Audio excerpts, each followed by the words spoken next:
This is WNCT 9 News at 5:30. Good afternoon, everyone. Thanks for joining us. I'm Ken Watlington. We begin this half hour with more on severe weather across the country and here at home. This is a live look this afternoon down in Atlantic Beach. You can see the wind so strong the camera's shaking. Just one guy out there taking in the beach today. It's definitely not the place to be. We've seen the risk of tornadoes, damaging winds and hail from Florida all the way to New York today.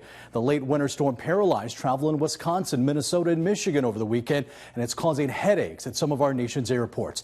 Good afternoon and thanks for joining us. I'm Ken Watlington live at Lenovo Center ahead of Game 5 of the Stanley Cup Final. Aaron Jenkins is live down in Morehead City. It is day 4 of the Big Rock Blue Marlin tournament.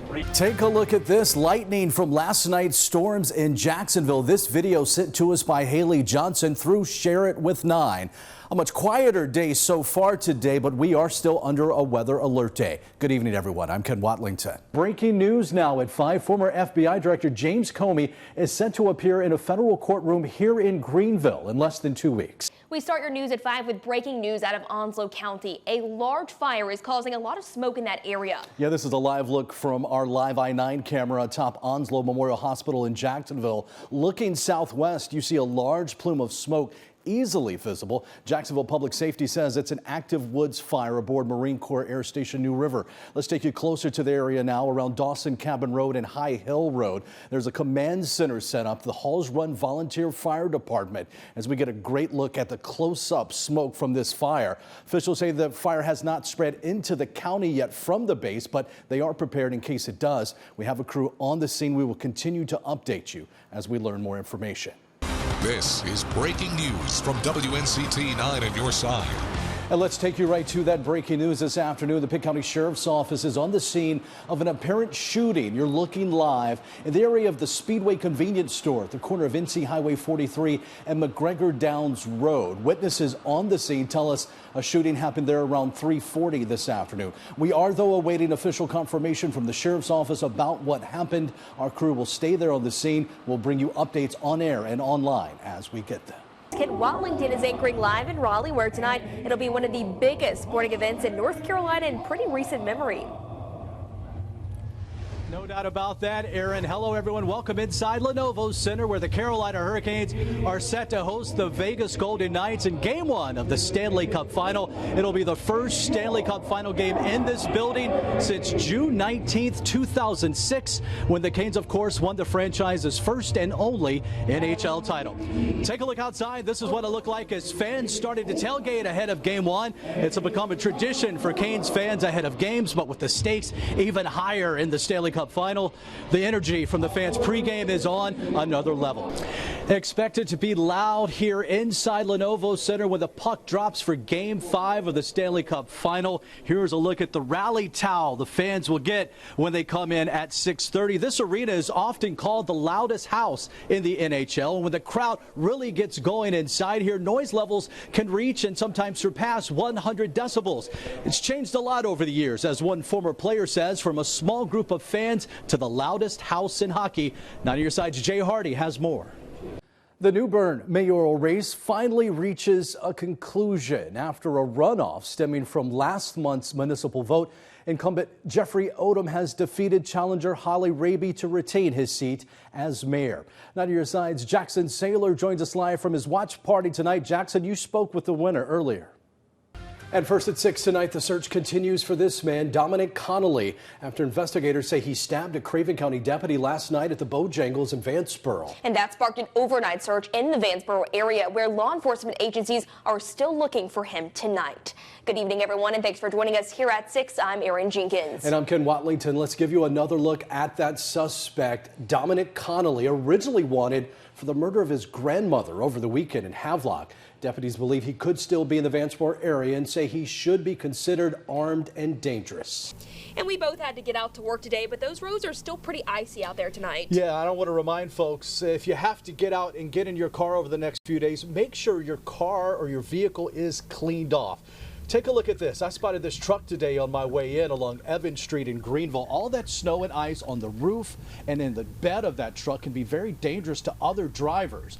And while it's not technically illegal to drive around like this in North Carolina, officers say use common sense and you could still be pulled over for reckless driving or even safety violations. And Governor Stein and other officials have been telling you to stay off the roads if you can. Here's one reason why. Check it out. Video from our live I-9 camera around 10:45 of a crash along Greenville Boulevard. Emergency crews on the scene helping the two stranded cars right there at the intersection at Hooker Road in front of the Greenville Convention Center. Yes, our next topic for the candidates is rural health care. In the last few years, Pungo Hospital in Belhaven and Martin General Hospital in Williamston have closed because they were unprofitable, partially blaming low government Medicaid reimbursement rates. These closures have reduced the access to real-time health care to thousands in eastern North Carolina. As federal dollars continue to decline, what is your solution for health care access for the people living in District 1? Mr. Rouse, you are the first to answer in this round. You'll have 60 seconds. 66-pound dolphin come in on the dock fees yesterday. Our coverage of the 68th annual Big Rock Blue Marlin Tournament continues live from Morehead City. Things winding down here on day two. Some of the game fish being brought in. A few hundred people still around watching some of the late day festivities. But earlier in the day, about 2, 3, 4 o'clock, there were thousands and thousands of people here watching some of the big billfish be brought in.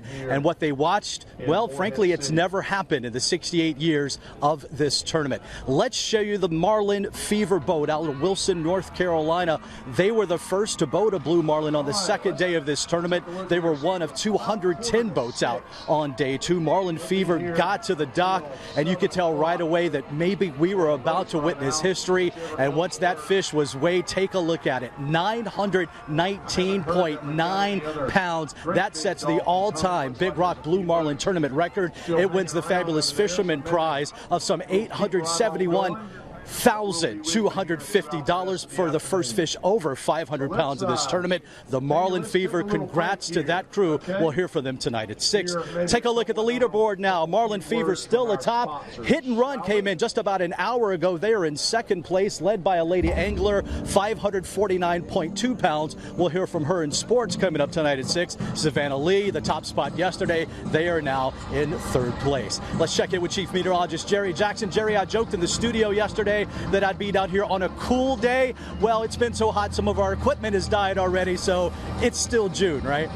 This tournament brings thousands and thousands of people to the Morehead City waterfront each and every year. But back in 2020, it looked like the COVID-19 pandemic might put those festivities on hold. But the Big Rock would rock on that year, and we seen one of the most famous people in the world right here at Big Rock.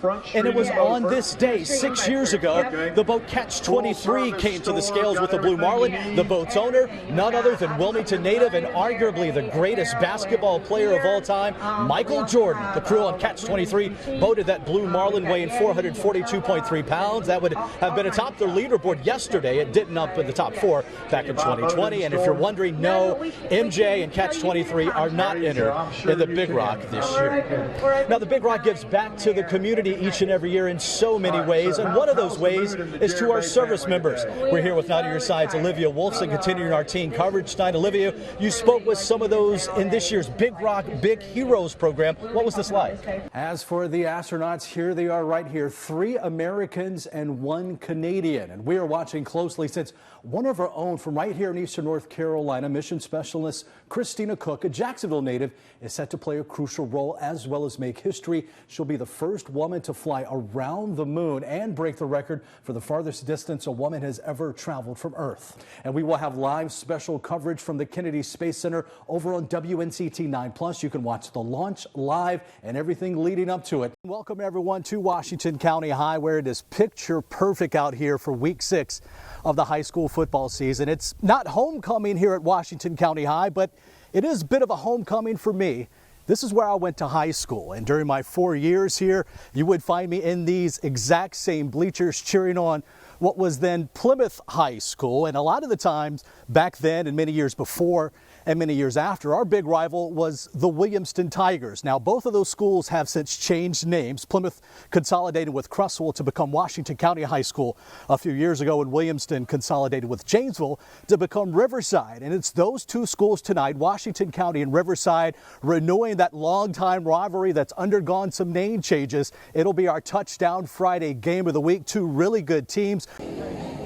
It is a new era of professional baseball in eastern North Carolina. The Wilson Warbirds take the field at home tonight for the first time in this brand new stadium. First pitch 7:05. Tonight's game is sold out. Don't worry, there's 65 more home games after tonight. This is the newest ballpark in all of minor league baseball, a price tag of around $64 million. And it has everything. Great sight lines of the action, those chair-back stadium seats. There's a 360-degree concourse so you can walk all around this stadium. There's luxury suites, party patios, even a playground for the little ones. So who are these new Wilson Warbirds? Well, the team moves over from Zebulon in Wake County. That's there where they played as the Carolina Mudcats starting in 1991. Like the Mudcats, these Warbirds are a member of the historic Carolina League of minor league baseball, the same league many Kinston-based teams played in back in the day. The Warbirds are the single-A affiliate of Major League Baseball's Milwaukee Brewers. In fact, the Brewers currently own this Wilson team as well. Well, if you're a parent of a child of a certain age, the new dictionary.com word of the year will probably sound familiar. It's the slang phrase 6'7". The site defines it as, well, actually, they don't know what it means either, but it's gotten very popular with children and teenagers. Vladimir Dudier reports.